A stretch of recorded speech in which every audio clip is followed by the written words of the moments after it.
So hello guys, welcome back to our channel. So మీకు తెలిసిందే మన ఛానల్లో హూ ఈజ్ స్ట్రాంగర్ అనే సిరీస్ని కంటిన్యూ చేస్తున్నాము అని. సో మనకి షార్ట్ వీడియోలో వచ్చిన సజెషన్స్ని ఇలాగా లాంగ్ వీడియోస్ చేస్తున్నామని ఆల్రెడీ 2 వీడియోస్ కూడా అప్లోడ్ చేస్తున్నాయి. సో రెస్పాన్స్ అనేది బాగా వచ్చింది కాబట్టి ఈ సిరీస్ని కంటిన్యూ చేద్దాం అనుకుంటున్నాను. సో ఈ రోజు మనం వీడియోలో డిస్కస్ చేసుకోబోయే సజెషన్స్ వచ్చేసి healthy, Itachi versus Jiraiya and Karna versus Goku. So వీళ్ళలో ఎవరు స్ట్రాంగర్ అనేది చూద్దాము. సో వాస్ట్ షినోబీ వరల్డ్ లో చాలా మంది షినోబీస్ ఉంటారు. ఓన్లీ కొంతమంది మాత్రమే లెజెండరీ షినోబీస్ అవుతారు. అలాంటి వాళ్ళే ఇటాచి అండ్ జిరాయా. సో వీళ్ళిద్దరిలో ఎవరు స్ట్రాంగర్ అనేది చూద్దాము. Hitachi the ఉచిహా prodigy and the cycle of hatred ని బ్రేక్ చేయడానికి పుట్టినవాడు. తనకి 8 ఇయర్స్ ఉన్నప్పుడే షారింగాన్ని మాస్టర్ చేస్తాడు అండ్ నెక్స్ట్ అన్బులో కూడా జాయిన్ అవుతాడు. ఆ టైంకి ఇటాచికి తన చాక్రా మీద ఫుల్ కంట్రోల్ అనేది ఉంటుంది అండ్ తనకి గెంజుత్సు అనేది ఒక ఆర్ట్. కంటి చూపుతో అవతలి వాళ్ళ మైండ్స్ ని డిస్ట్రాయ్ చేసేయగలుగుతాడు అండ్ తనకి సుసానా కూడా ఉంటుంది. ఈ సుసానాకి 2 డివైన్ వెపన్స్ కూడా ఉంటాయి, యాటా మిర్రర్. దీంతో ఎలాంటి ఫిజికల్ ఆర్ మెటాఫిజికల్ స్పిరిచువల్ ఎలాంటి అటాక్స్ నైనా బ్లాక్ చేసేయచ్చు. దీనితో ఎవరినైనా ఒక్కసారి స్టాబ్ చేశారు అంటే వాళ్ళ సీన్ అక్కడతో అయిపోతుంది. వాళ్ళని ఒక ఇన్ఫినిట్ ఇల్యూజన్స్ లో ట్రాప్ చేసేయచ్చు. అక్కడి నుంచి తప్పించుకోవడం అనేది ఆల్మోస్ట్ ఇంపాసిబుల్. అండ్ వీటితో పాటు తనకి త్సుకుయోమి కూడా ఉంటుంది, ఒక ఇల్యూజన్. దీంట్లో తనకి నచ్చినట్టు టైం అండ్ స్పేస్ ని కంట్రోల్ చేయగలుగుతాడు. ఎవరైనా ఒక్కసారి త్సుకుయోమిలో పడ్డారు అంటే వాళ్ళ మైండ్స్ డిస్ట్రాయ్ అయిపోతాయి. ఒక్కసారి మైండ్ డిస్ట్రాయ్ అయిపోయింది అంటే ఇంక వాళ్ళు ఏం చేయలేరు. అండ్ అంతేకాకుండా మంటల్ని సైతం కాల్ చేయగలిగే బ్లాక్ ఫ్లేమ్స్ కూడా ఉంటాయి, ది అమాతెరస్. వీటితో ఫ్లేమ్స్ ని కూడా బర్న్ చేసేయచ్చు. సో ఇలా చాలా పవర్స్ అయితే ఉంటాయి ఇటాచికి. అవన్నీ చెప్పుకుంటూ వెళ్తే సో వీడియో లెంత్ అనేది ఎక్కువ అయిపోతుంది. అండ్ ఇప్పుడు జిరాయా విషయానికి వెళ్దాము. బట్ టైం పాస్ అయ్యే కొద్దీ తను కూడా చేంజ్ అవుతాడు. ఊహించలేనంత స్ట్రాంగ్గా మారుతాడు.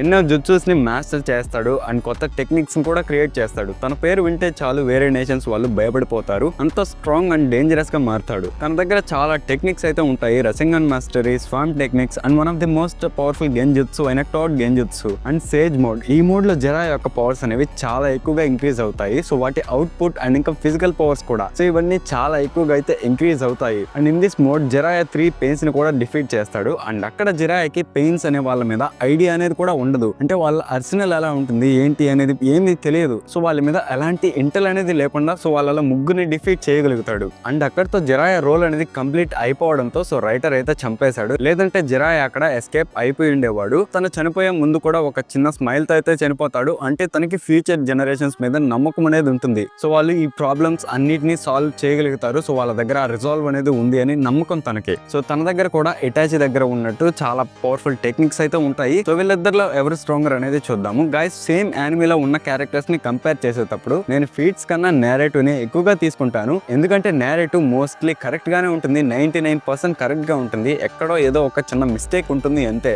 సో ఫస్ట్ వీళ్ళ పర్పస్ ఏంటి అండ్ దానికి కావాల్సిన పవర్ ఉందా అండ్ వాళ్ళ పర్పస్ ని ఫుల్ఫిల్ చేశారా లేదా, సో వీటి గురించి అయితే తెలుసుకుందాము.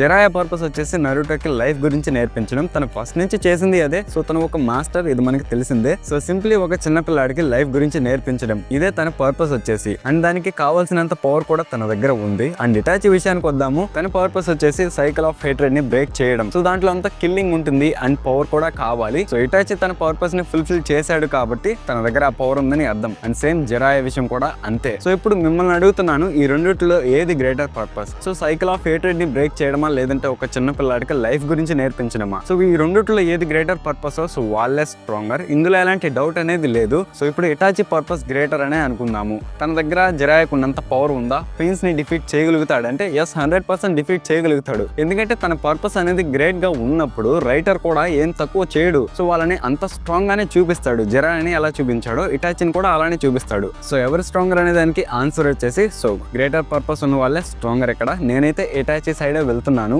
ఎందుకంటే సైకిల్ ఆఫ్ హేట్రెడ్ ని బ్రేక్ చేయడం అనేది మామూలు విషయం కాదు. సో దానికి చాలా విల్ పవర్ అనేది కావాలి. సో ఒక పిల్లాడికి లైఫ్ గురించి నేర్పించడం కన్నా ఇదే చాలా కష్టం. అండ్ ఒక ఫైట్ లో ఎవరు విన్ అవుతారు అంటే ఇక్కడ మనం కంపేర్ చేసేది healthy Hitachi. So full problems తో ఉన్నవాడు మాత్రం కాదు. సో హెల్దీ ఇటాచి అంటే చాలా డేంజరస్ గా ఉంటాడు. సో అన్హెల్దీగా ఉన్నప్పుడు తను చావు చివరిలో ఉంటాడు ఒక దగ్గర. సో అప్పుడు సుసాను తను ఓన్లీ విల్ పవర్ తోనే యూజ్ చేయగలుగుతాడు, అది 2 minutes టైం వరకు. సో తను హెల్దీగా ఉన్నప్పుడు జస్ట్ ఇమాజిన్ ఎంత టైం వరకు సుసానుని మెయింటైన్ చేయగలుగుతాడు అని. సో తను సింప్లీ తన దగ్గర ఉన్న పవర్స్ ని మొత్తం స్పాన్ చేసేయగలుగుతాడు. సో చాలా డేంజరస్ గా ఉంటాడు హెల్దీ ఇటాచి వచ్చేసి. సో ఇదంతా ఎందుకు చెప్తున్నాను అంటే ఇటాచి మోస్ట్ పవర్ఫుల్ వన్ వచ్చేసి తన సుసానో.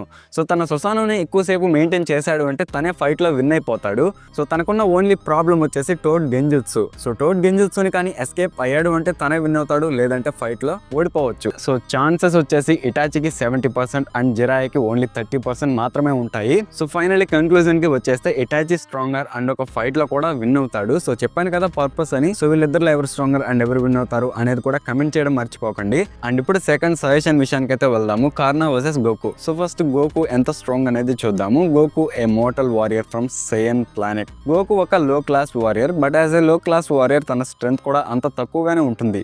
బట్ గోకు కంటిన్యూస్గా బ్యాటిల్స్ చేసి తన లిమిట్స్ని బ్రేక్ చేసి ప్రతిసారి ముందు ఉన్న దానికన్నా స్ట్రాంగ్గా మారుతాడు. అండ్ అన్ని యూనివర్సెస్ డేంజర్లో ఉన్నప్పుడు గోకు టోర్నమెంట్ ఆఫ్ పవర్ అనే ఒక ఐడియా ఇచ్చి ఒక 48 మినిట్స్లో ప్రతి క్షణం పవర్ఫుల్గా మారుతాడు. ఫైనల్లో తను ఎవరు ఎక్స్పెక్ట్ చేయింది కూడా చేస్తాడు. ఈవెన్ గాడ్స్ కూడా తనని చూసి షాక్ అయిపోతారు. అందరూ ఒకసారి నిలబడతారు తను చేసింది అక్కడ చూసి. సో అదే autonomous ultra instinct. Even God of destructions కూడా ఆ ఫామ్ ని అచీవ్ చేయలేకపోతారు. ఓన్లీ ఏంజల్స్ కి మాత్రమే ఉంటుంది. అలాంటి ఫామ్ అనేది అచీవ్ చేయడంతో అందరూ ఒక సెకండ్ షాక్ లాగా వెళ్ళిపోతారు. సో అలాంటి ఒక బ్రిలియంట్ ఫామ్ అయితే అచీవ్ చేస్తాడు అండ్ ప్రతి యూనివర్స్ ని కూడా సేవ్ చేస్తాడు. అక్కడితో ఆగకుండా ఇంకా ట్రైనింగ్ తీసుకొని ఇంకా స్ట్రాంగ్ గా మారుతాడు. తనకి చాలా పవర్స్ అయితే ఉంటాయి, like super human physical abilities, ki manipulation, flight, power mimicry, teleportation, space time manipulation, power nullification, causality manipulation, environmental changes, extra sensory perception, non physical interaction, vibration manipulation, ఇలాంటి చాలా పవర్స్ అయితే ఉంటాయి. And Goku tournament of power లో తనకన్నా strong గా ఉన్న opponents ని చాలా మంది డిఫీట్ చేస్తాడు. Jiren the strongest warrior from universe 11 అలాంటి తన్ని అల్ట్రా ఇన్స్టింక్ట్ ఫామ్ తో అయితే డిఫీట్ చేస్తాడు. ఫ్రీజా యూనివర్స్ ని డిస్ట్రాయ్ చేయగలుగుతాడు అని చాలా సార్లు మెన్షన్ చేశారు. అలాంటి ఫ్రీజాని కూడా డిఫీట్ చేస్తాడు. పర్ఫెక్ట్ సెల్ సింపుల్ గా ఒక సోలార్ సిస్టమ్ ని డిస్ట్రాయ్ చేయగలుగుతాడు. అలాంటి వాడిని కూడా గోకు డిఫీట్ చేయగలుగుతాడు. ఇవన్నీ అయిపోయాక 39 ఇయర్స్ తర్వాత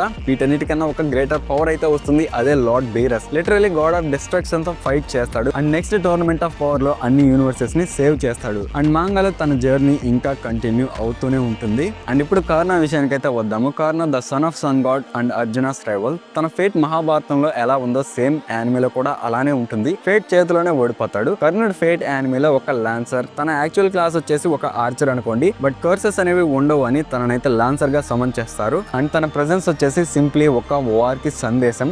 వాల్ ని తన టెరిటరీలోనే భయపడతాడు. చాలా స్ట్రాంగ్ గా ఉండడంతో మెయిన్ క్యారెక్టరే డిఫీట్ చేస్తాడు. అది heavy plate armour, command spells and ఇంకా 2 డిఫరెంట్ నోబెల్ ఫ్యాంటజమ్స్ ఇవన్నీ యూజ్ చేసినా కూడా చివరికి సర్వైవ్ అవుతాడు. లాస్ట్ కి ఫేట్ చేతిలోనే ఓడిపోతాడు. బట్ తన యానిమల్ వీక్ గా ఉంటాడు, ఎందుకంటే తను ఒక లాన్సర్. తన యాక్చువల్ క్లాస్ వచ్చేసి ఒక rider and archer. So lancer గా ఉండడంతో తన పవర్స్ తక్కువగానే ఉంటాయి, బట్ చాలా పవర్స్ ఉంటాయి. సో ఫస్ట్ వన్ వచ్చేసి వాసవి శక్తి. ఇది వచ్చేసి తన మెయిన్ నోబెల్ ఫ్యాంటజం అనమాట. దీంతో ఎవరి పేరైనా చెప్పి రిలీజ్ చేస్తే చాలు వాళ్ళని అక్కడే డిస్ట్రాయ్ చేస్తుంది. ఇది వచ్చేసి ఒక ఎక్స్ క్లాస్ నోబెల్ ఫ్యాంటజం, అంటే వరల్డ్ ని ఎండ్ చేసేయచ్చు ఈ నోబెల్ ఫ్యాంటజం కానీ యూజ్ చేశారు అంటే. అండ్ వీటితో పాటు బ్రహ్మాస్త్ర కుండాల, ఇది ఒక ఏ క్లాస్ నోబెల్ ఫ్యాంటజం. లిటరలీ కొన్ని కంట్రీస్ ని డిస్ట్రాయ్ చేసేయగలవచ్చు ఈ ఎబిలిటీ యూజ్ చేసి. అండ్ కవచ కుండలాలు, ఇవి ఇయర్ రింగ్ షేప్ లో అయితే ఉంటాయి. వీటితో 90% ఆఫ్ ది డ్యామేజ్ ని తగ్గించేయచ్చు. ఎలాంటి అటాక్ అయినా అవనివ్వండి, అది కాన్సెప్చువల్ అటాక్ అయినా లేదంటే ఫిజికల్ అటాక్ అయినా, దాని డ్యామేజ్ ని 90% తగ్గించేయగలుగుతాడు. ఇవే కాకుండా super human physical characteristics, servant physiology, master spearman and combat and fire manipulation, flight, electricity manipulation, homing attack, animal manipulation, portal creation, damage reduction, immersion, super natural will power, absorption, power nullification, ఇంకా చాలా powers అయితే ఉంటాయి. So ఇలా చెప్పుకుంటూ వెళ్ళిపోతే video చాలదు. ఇప్పుడు వీళ్ళిద్దరిలో ఎవరు స్ట్రాంగర్ అంటే, సో కర్ణుడి గురించి ఒక స్టేట్మెంట్ అయితే ఉంది. తను కానీ ఫుల్ పవర్ యూజ్ చేశాడు అంటే మూన్ సెల్ ని డిస్ట్రాయ్ చేసేయగలుగుతాడు అని స్టేట్మెంట్ ఉంది. అండ్ ఈ మూన్ సెల్ వచ్చేసి ఒక 8 డైమెన్షనల్ స్ట్రక్చర్.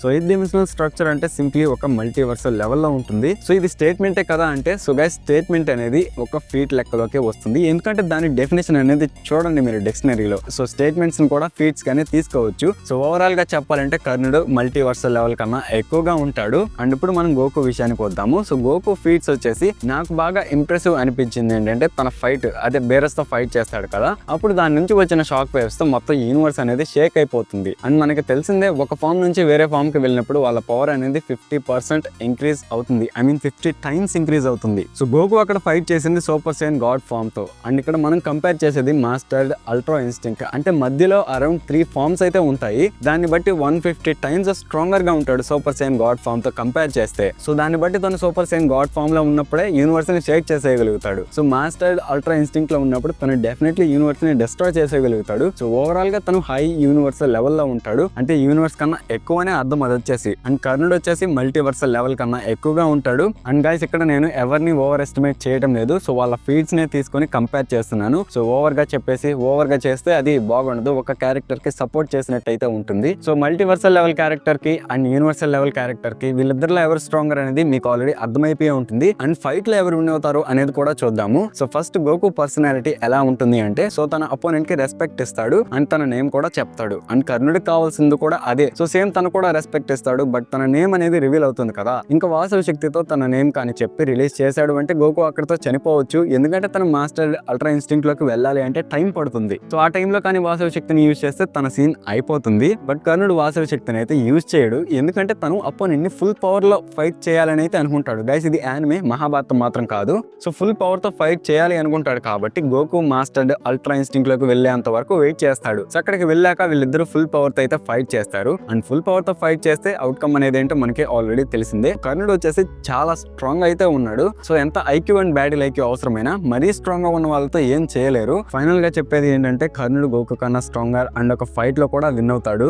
సో 2 సెషన్స్ అయితే కంప్లీట్ అయిపోయాయి. అండ్ గైస్ ఏమనుకోకండి, అంటే ఇది ఫస్ట్ టైం ఇంత స్ట్రాంగ్ గా ఉన్న వాళ్ళని క్లియర్ గా కంపేర్ చేయాలి అంటే సో కష్టంగానే ఉంది. ఫస్ట్ టైం కదా, మరీ అంత ఎక్స్పీరియన్స్ అనేది లేదు. సో ఏమనుకోకండి, మిస్టేక్స్ ఉంటే ఇగ్నోర్ చేసేయండి అండ్ కరెక్ట్ చేయడానికి కమెంట్ చేయండి. అండ్ మీ అందరి సజెషన్స్ కూడా నేనైతే చూశాను. సో వాటిని వీడియోస్ గా అయితే చేస్తాను, బట్ వెయిట్ చేయండి, అంటే టైం పడుతుంది కదా వీడియోస్ చేయడానికి. సో అని చెప్పడం మర్చిపోయాను, ఇంకొన్ని రోజుల వరకు వీడియోస్ అయితే రావు, ఎందుకంటే ఎగ్జామ్స్ ఉన్నాయి. సో అవి కంప్లీట్ అయిపోయాక డైలీ వీడియోస్ అయితే అప్లోడ్ చేసుకుందాము. సో వీడియో కానీ నచ్చుంటే లైక్, షేర్ అండ్ సబ్స్క్రైబ్ చేసుకోండి. అండ్ మీ సజెషన్స్ కూడా కమెంట్ చేసేయండి. సో మళ్ళీ నెక్స్ట్ వీడియోలో అయితే కలుద్దాం. పీస్.